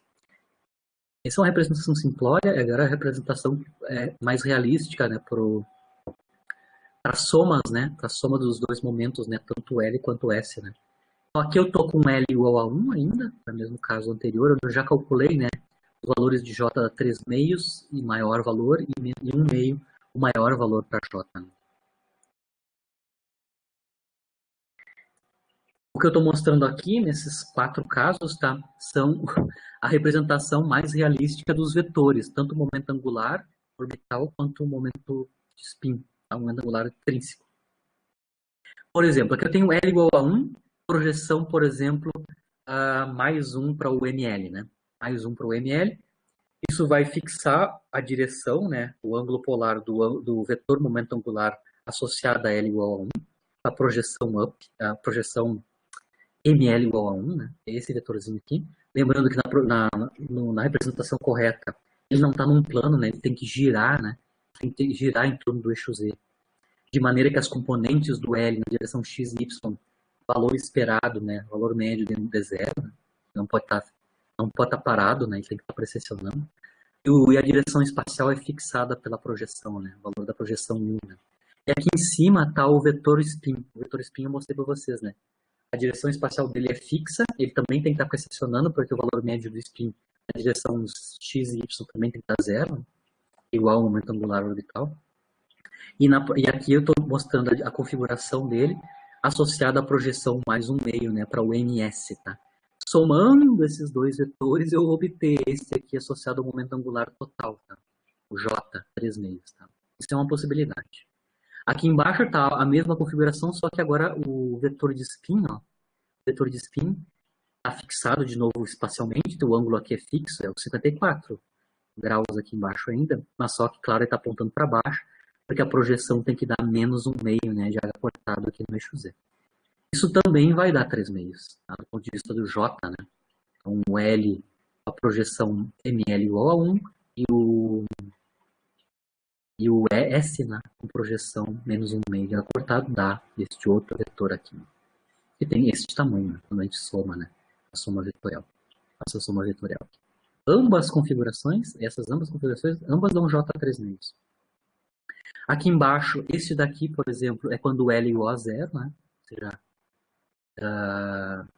o L é nulo, né? O L é nulo, perdão, a projeção, né? O ML é nulo, né?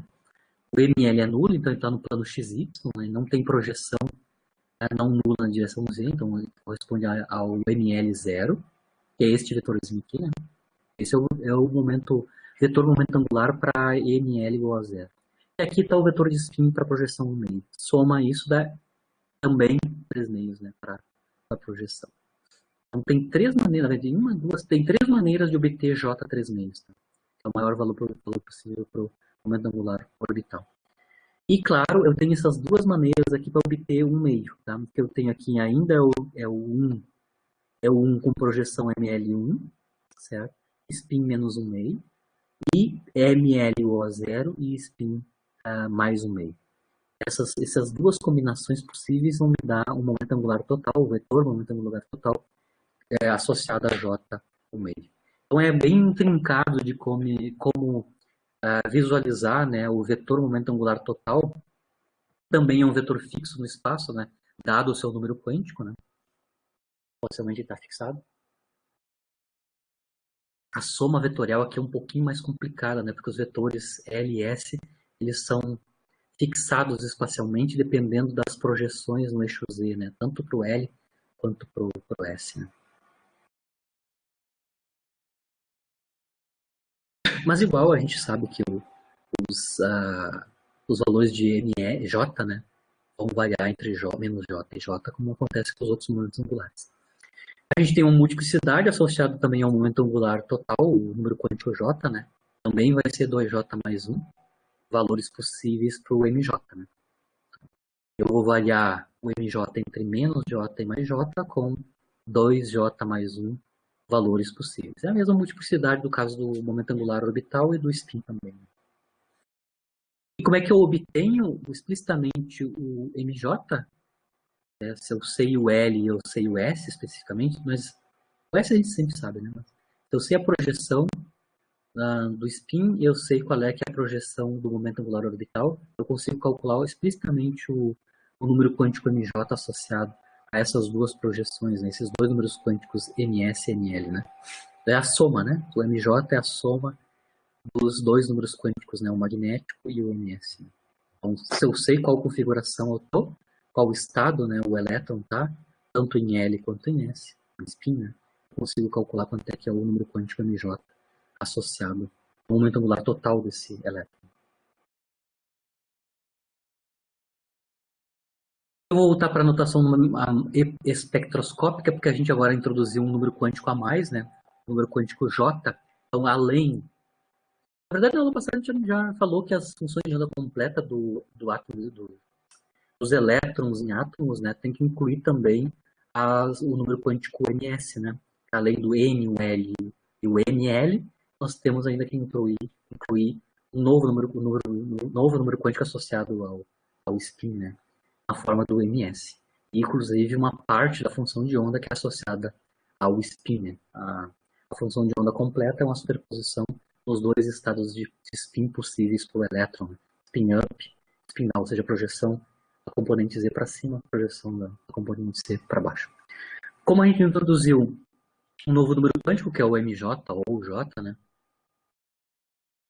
Agora, a especificação do estado do átomo, né? Dos estados de energia, por exemplo, do átomo ou dos elétrons dos átomos, vai ter que ser expandida, né? A gente já sabia que quando a gente estava com átomos isolados, né? Desconsiderando a questão do spin, a nomenclatura espectroscópica era essa daqui, né? SPDF, GH, estava associada aos valores possíveis do momento do número quântico azimutal, né? O L, né? Que vai de 0 até o n-1, onde n é o número quântico principal. Né? Mas os valores 0, 1, 2, 3 assim por diante correspondem a essa notação espectral aqui, né? Espectroscópica. Os estados S, estados P, etc. Além disso, né, por exemplo, no L igual a 2, a gente tem que ter são os estados S, né, para dado o número quântico principal. Né? Agora vou introduzir uma outra nomenclatura que não tem a ver com os L, mas tem a ver com os níveis de energia principal, né, associados ao número quântico N. Então, os níveis de energia principais do elétron, que está associado ao número quântico principal N, né, são chamados camadas. Né? Então, cada nível de energia associado ao número quântico principal é uma camada eletrônica, né? E tem nome essas camadas, tá? Essas camadas são chamadas com letras maiúsculas, tá? K, L, M, N, O, P. Então aqui são letras maiúsculas, latinas maiúsculas, né? Começando em K, né? Começando em K. E vão corresponder os diferentes valores para o número quântico principal, né? Começando em 1, claro, né? Até o número quântico principal associado ao nível de energia que a gente quer. Então, os níveis de energias principais são camadas, né? São camadas eletrônicas, ou camadas eletrônicas num átomo, né?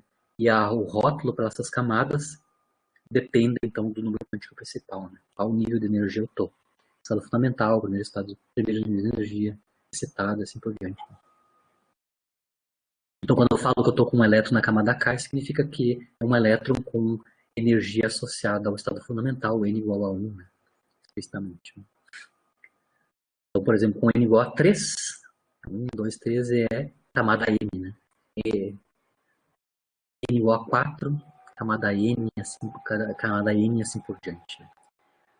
No caso das camadas atômicas, né, dos átomos, né, a gente vai combinar notações, tanto a espectral, né, para o elétron só usando o L, né, e as camadas. Então a gente vai combinar a camada com o estado SPDF, né, do elétron. Então, a maneira que a gente vai construir a notação espectroscópica para os átomos, né, os números quânticos para os átomos, né, vai ser basicamente essa daqui. Aqui está falado explicitamente, né? A gente vai usar basicamente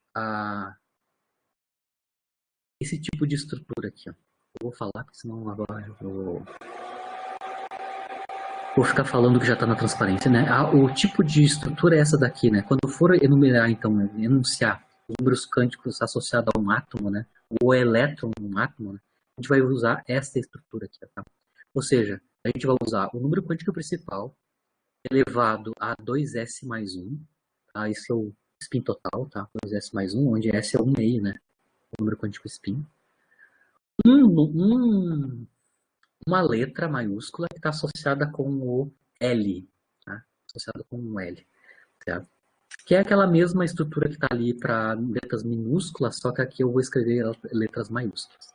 Então, a letra que está aqui é associada com o número quântico azimutal, com a letra associada maiúscula. E no subscrito aqui, o número quântico momento angular total. Então, essa é a notação espectroscópica para elétrons em átomos, incluindo o spin, certo? Número quântico principal elevado a 2s mais 1.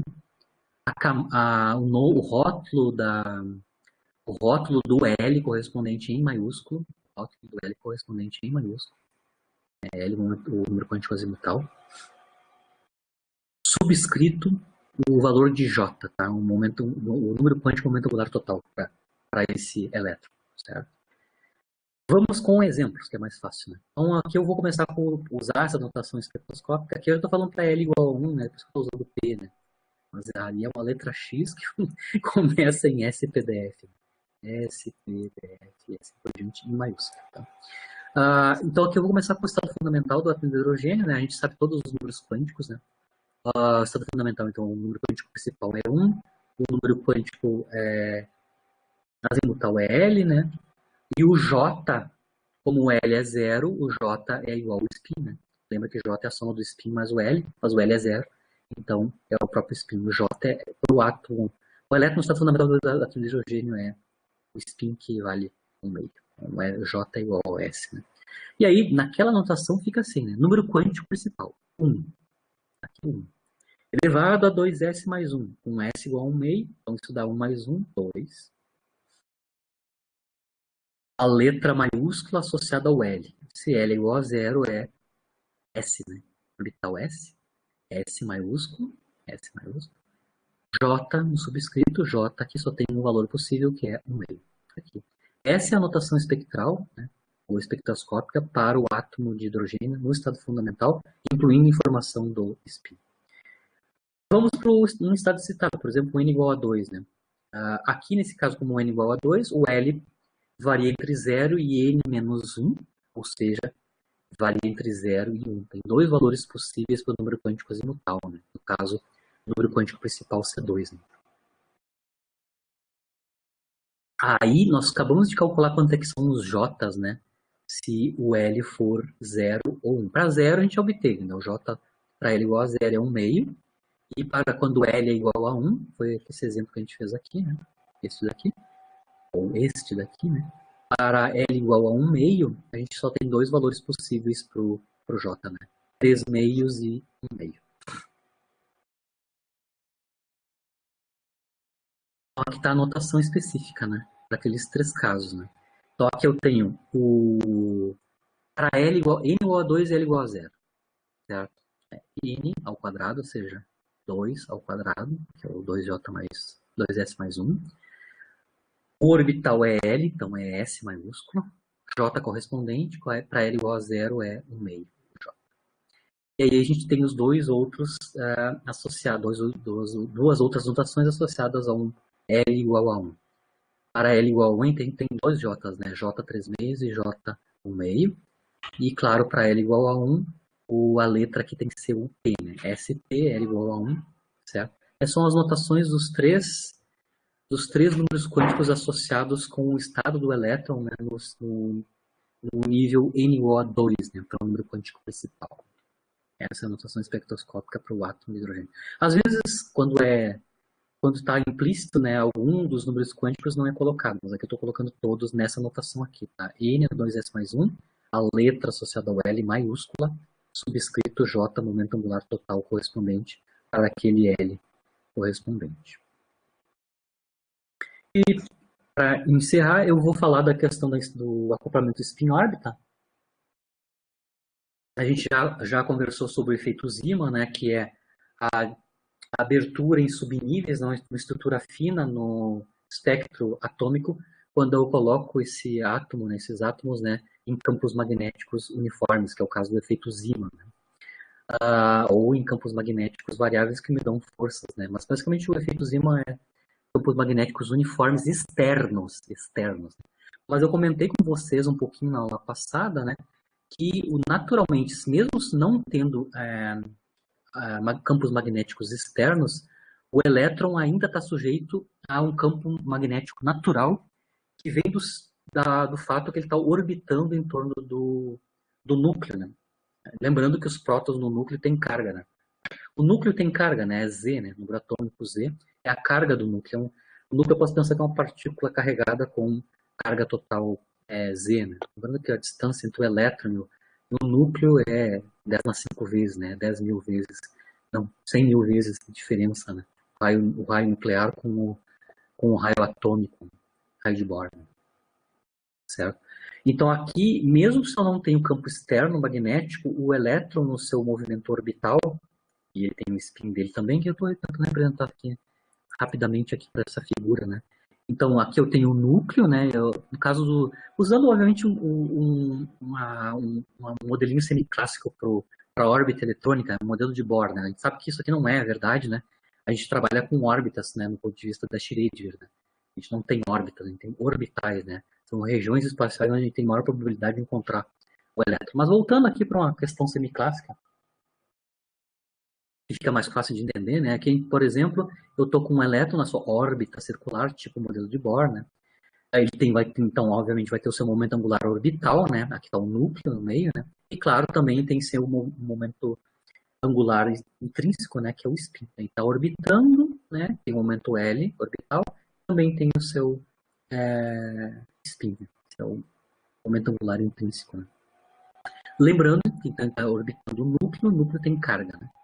Certo? Eu estou falando para vocês que o elétron, né, ele sente um campo magnético devido ao núcleo. Tá? Isso que é o chamado, que é a chamada interação spin-órbita, né? A interação do spin, né, spin dos elétrons, com o campo magnético criado pelo movimento orbital dos elétrons em torno do núcleo. Né? Certo? E este efeito aqui, o efeito natural da interação do spin do elétron com o campo magnético gerado pelo núcleo, o seu movimento orbital, né, em torno do núcleo, vai dar origem também a separações, né, de estrutura fina nos níveis de energia, sem necessidade de colocar campo magnético externo. Eu vou ter subníveis, né, uma estrutura fina, naturalmente no átomo, né, quando a gente mensura, né, o espectro sem campo externo magnético. Né? Ou seja, a estrutura fina. Né? A estrutura fina, no final das contas, vem disso, vem do acoplamento spin-órbita, né? Ou seja, a interação do spin do elétron com o campo magnético dado pelo núcleo. Né? Por que eu estou falando para vocês que o elétron sente um campo magnético devido ao núcleo? Tá? Aqui é o usual no modelo no modelo de Bohr semiclássico, só para a gente entender bem, tá? O elétron no modelo de Bohr está aqui movimentando a sua órbita circular. O núcleo, no caso do átomo de hidrogênio, é o próton, né, que tem carga mais 1. E aqui, o elétron que está orbitando com a sua velocidade, obviamente, para a regra da mão direita, né, R vetor P, né, no movimento circular. O momento angular do elétron está para aqui para cima, né, na direção Z. Certo? Isso no referencial, onde o sistema de referência está no próton. Né? Esse é o usual nosso, né? Partícula mais massiva, a gente coloca lá o sistema de referência. No caso mas eu posso ver em outro sistema de referência. Eu posso ver, por exemplo, no sistema de referência do elétron. Se eu vir para o elétron e colar em cima do elétron o sistema de referência, que é este caso aqui, tá? O que acontece? Do ponto de vista do elétron, onde o sistema de referência está colado com ele, é o núcleo que orbita em torno dele, tá? Isso mais ou menos a gente vê todo dia, né? Quando a gente está vendo a rotação da Terra em torno do Sol, né? Na verdade, o giro, né? O giro da Terra em torno do Sol. Né? Para nós, lá do Sol, a gente vê que a Terra está girando em torno do seu próprio eixo. Né? Mas nós que estamos aqui em cima em cima da Terra, para nós, a gente vê que o Sol aqui está andando. Né? Então, se eu pegar um sistema de referência que está colado no elétron, né? No sistema de repouso do elétron, quem está girando em torno do elétron é o próton, que tem carga.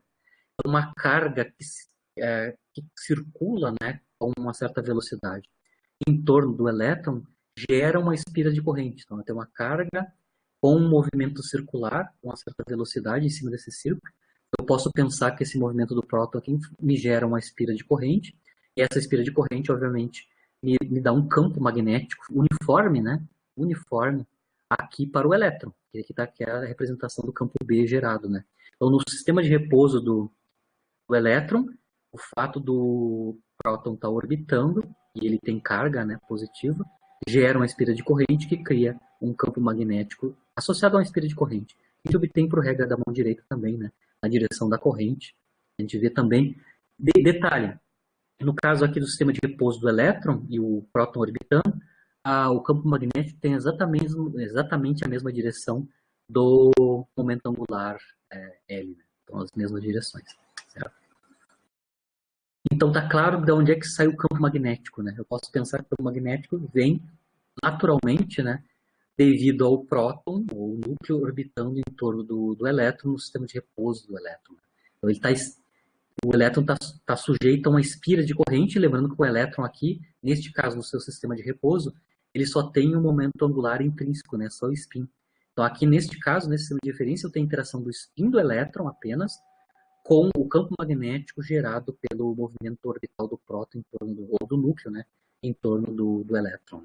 Obviamente, quando eu tenho interação entre o momento magnético associado ao spin desse elétron com o campo criado, campo uniforme, que é o campo de espira, né, criado pelo núcleo, né, tem uma energia potencial associada que a gente sabe calcular, como o B está na mesma direção do momento angular, né, no caso ali do sistema de repouso do elétron, né, a gente sabe calcular qual é que é essa energia potencial associada à interação do spin do elétron com o campo criado, campo uniforme, né, criado pelo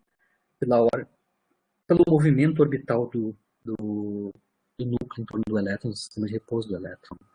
A gente vê que essa energia potencial é mínima, né, quando o momento de dipolo magnético é paralelo com o B, né, se ele é paralelo, esse produto escalar é positivo definido, né? É positivo, e a gente tem sinal menos, né? Então, o mínimo do potencial acontece então quando o Mi é paralelo com o B, e o máximo, né? O máximo do potencial vai acontecer quando esses vetores aqui são antiparalelos, onde o produto escalar vai dar menos 1, né? E dando positivo para o 1, né? Então, quando eles são antiparalelos, vou ter a energia potencial máxima, e quando eles são paralelos, a gente tem energia potencial mínima. Lembrando que a direção do campo B também é a mesma direção do momento angular orbital L do elétron. Como o momento de polo magnético Mi, né, do elétron tem sentido oposto ao spin, lembrando que mostramos na aula passada, né, o Mi é proporcional aos momentos angulares, mas tem uma troca de sinal, né? Então, o momento de polo magnético é inverso, né? Tem direção inversa do spin, né? O Mi tem direção inversa do spin. Isso significa que a energia potencial, né, vai ser máxima, então, se o spin está paralelo ao B, né? Está paralelo ao B e vice-versa, né? Então, lembrando que o Mi tem sentido inverso ao spin, né? Explicitamente. E aí o acoplamento spin-órbita entre o S e o B vai ser máximo quando esses caras são paralelos. Então, devido ao fato de eu ter um campo magnético natural, eu vou ver naturalmente no espectro do átomo de hidrogênio uma estrutura fina, né, que a gente consegue mapear explicitamente, né. Inclusive a gente consegue até ver, né, qual é que é a ordem de grandeza do tamanho, né, da separação na estrutura fina entre um nível e outro, né. Então, por exemplo, se eu estou no estado do hidrogênio, estado 2p3 né, na minha notação espectroscópica que eu acabei de falar, né. Então, eu estou com N igual a 2, L igual a 1 e J igual a 3 meios na notação espectroscópica, né. No qual aqui o L e o S são paralelos, né, paralelos, entre aspas, né. Porque a gente tem o valor máximo de J aqui, né, o valor máximo de J. Né? Esse aqui onde o L e o S estão paralelos, né, o spin é up, né, vai ter uma energia potencial ou uma energia final, né, um pouquinho maior que o outro estado, né, que tem J menor, ou seja, que está associado ao spin down, né? Spin down. Então, os níveis de energia vão ser maiores se a projeção do spin é paralela com o campo magnético, né, criado pelo núcleo. Né? E o valor experimental da estrutura fina desse estado, né, que é o estado 2sp, né, que tem dois subníveis, né, 3 meios e 1 meio, é mensurado experimentalmente com alta precisão, é 4,5 10 na menos 5 electrovolts, né, que corresponde à diferença de energia entre os dois subníveis, né, quando a gente analisa a energia já incluindo a interação do spin do elétron com o campo magnético gerado pelo núcleo naturalmente. Né. É basicamente essa estrutura aqui, né? Aqui eu tenho o estado 1s, que é o estado fundamental, a gente tem o estado 2p, mas o estado 2p, naturalmente, ele já está separado em dois subníveis. Naturalmente, ele tem dois subníveis associado a diferentes projeções do elétron, né? Projeção up e projeção down, que dão dois valores distintos para o J, né? J3 meios, J1 meio, J3 meios, o spin está up e J1 meio está associado ao spin menos 1 meio de projeção, spin down. Né? Essa diferença, o ΔU, eu consigo calcular ou mensurar, que é o 4,5 10 na menos 5 electrovolts. Né? É isso que eu estou calculando. Aqui está uma representação específica também, tanto dos campos magnéticos nucleares, que é na mesma direção do momento angular do elétron, né?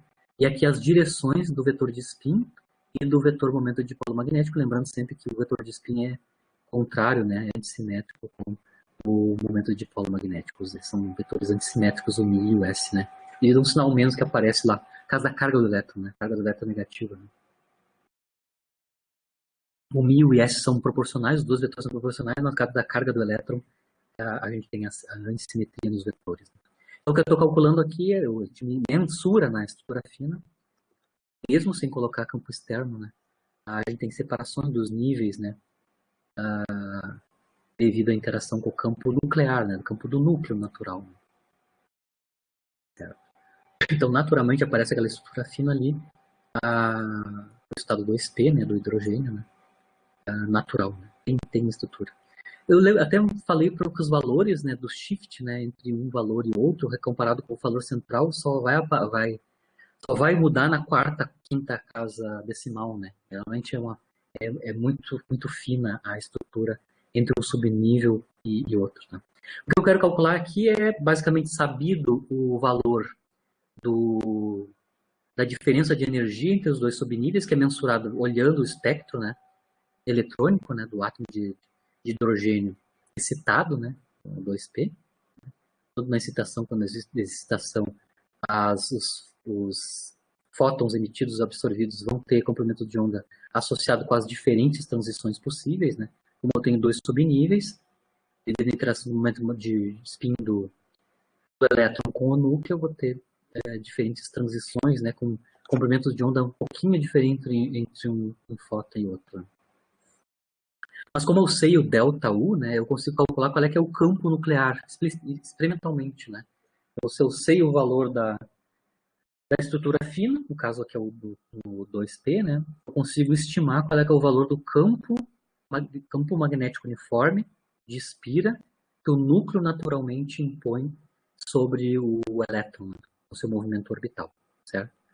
Basicamente, então, eu consigo calcular o ΔU, né, a diferença de energia, a partir do...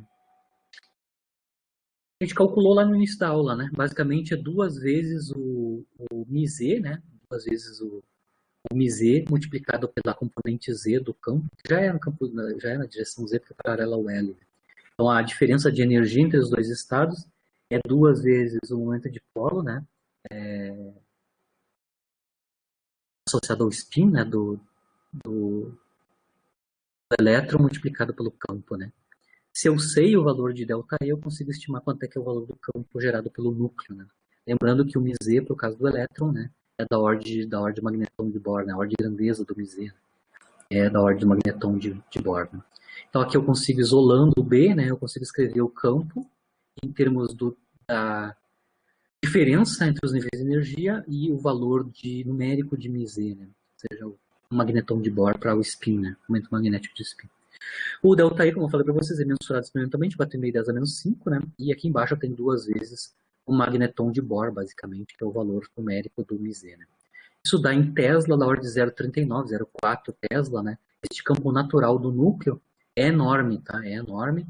É 10 na 4, quer dizer, 10 mil vezes maior que o campo magnético terrestre típico. Então, o campo que o núcleo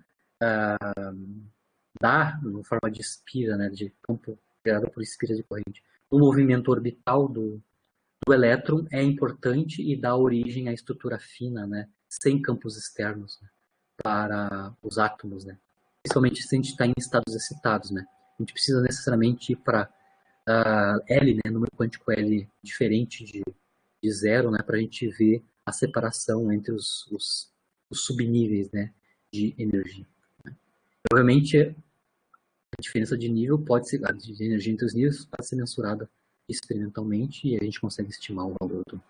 Né? Certo, eu paro por aqui. Na aula que vem a gente vai continuar esse assunto do spin, né? Na forma de átomos com muitos elétrons, né? Então na aula que vem a gente vai ver como é que a gente resolve, né? A equação de Schrödinger para 2 ou mais partículas, ou seja, partículas idênticas, né? Eu vou fazer a discussão das partículas são idênticas no caso quântico, né? Eu não consigo distinguir entre uma partícula e outra, devido ao comprimento de onda de Broglie, que a gente já discutiu já um pouquinho, né? Se o comprimento de onda de Broglie é maior, né, que a separação típica entre as partículas, elas são indistinguíveis, né? Então, basicamente, o que a gente vai ter para átomos de muitos elétrons, né, que é o que nos interessa, né, a gente vai distribuir eles nos níveis de energia, usando o princípio de exclusão de Pauli, né? A gente vai aprender como escrever as funções de onda se a gente tem mais de uma partícula distribuída, né, nos diferentes níveis, né, de energia, como é que a gente escreve a função de onda total, né, para o sistema, né, de partículas. Lembrando que até agora você analisou átomos de um elétron, né? Então a gente vai fazer a extrapolação para átomos ou sistema de partículas com mais de um elétron, né? Como é que a gente constrói as funções de onda, né, especificamente. Ou seja, como é que a gente constrói as funções de onda dos átomos, né, de muitos elétrons, que é o que a gente tem na tabela periódica, né? Como é que a gente constrói a tabela periódica a partir da distribuição, né, dos elétrons nas camadas e nos subníveis, né, permitidos para os elétrons. Certo? Não estendi muito, desculpe, então a gente fica aberto a perguntas, dúvidas, questionamentos, né? Se alguém tem mais alguma dúvida, o que a gente vai ver na aula que vem, na terça eu vou fazer alguns exemplos ainda da parte de teórica que a gente viu agora há pouco do momento angular total, né? Mas o foco mais é ver a equação de Schrödinger para mais de 2 partículas. Né?